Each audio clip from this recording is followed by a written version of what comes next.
শিক্ষার্থীদের আন্দোলন কি শুধু একটি দাবি আদায়ের লড়াই, নাকি তা ধীরে ধীরে বড় রাজনৈতিক চ্যালেঞ্জে রূপ নিচ্ছে?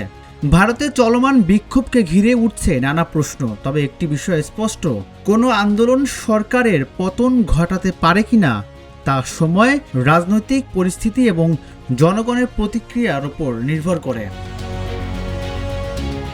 রাজপথে শিক্ষার্থীদের বিক্ষোভ, স্লোগান আর অবস্থান কর্মসূচি সাম্প্রতিক সময়ে ভারতের বিভিন্ন এলাকায় এমন দৃশ্যই বেশি দেখা যাচ্ছে। আন্দোলনকারীদের দাবি, শিক্ষা ব্যবস্থার বিভিন্ন সমস্যা এবং সরকারের সিদ্ধান্তের বিরুদ্ধে কার্যকর পদক্ষেপ নিতে হবে।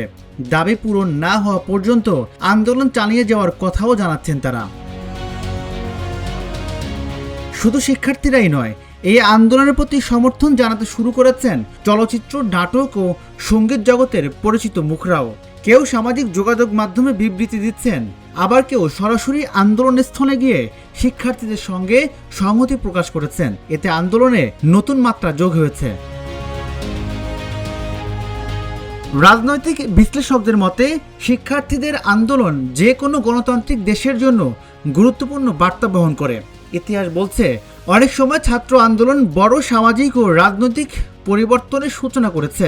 তবে প্রতিটি দেশের রাজনৈতিক বাস্তবতা আলাদা, তাই কোনো আন্দোলনের চূড়ান্ত পরিণতি আগেভাগে নির্ধারণ করা যায় না।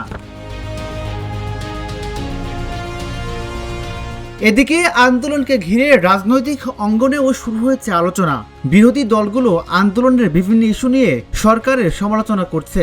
অন্যদিকে সরকার পরিস্থিতি মোকাবেলায় নিজেদের অবস্থান তুলে ধরছে এবং আইন শৃঙ্খলা বজায় রাখার উপর জোর দিচ্ছে। শিক্ষার্থী আন্দোলনের সঙ্গে সমাজের বিভিন্ন শ্রেণী পেশার মানুষের সংহতি বা সমর্থন দেখা গেলে সেটি আন্দোলনের ব্যাপ্তি বাড়াতে পারে। তবে রাজনৈতিকভাবে এর প্রভাব কতটা হবে তা নির্ভর করবে আন্দোলনের ধারাবাহিকতা, জনসমর্থন ও সরকারের প্রতিক্রিয়ার উপর।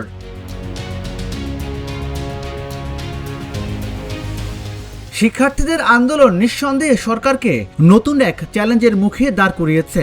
তবে এই আন্দোলন শেষ পর্যন্ত সরকারের পতন ডেকে আনবে কিনা সে বিষয়ে এখনোই নিশ্চিত কোনো সিদ্ধান্ত পৌঁছানোর সুযোগ নেই। আপাতত নজর সবার রাজনৈতিক পরিস্থিতি এবং সরকারের পদক্ষেপের দিকে। রাজিবুল ইসলাম, নিউজ ডেস্ক।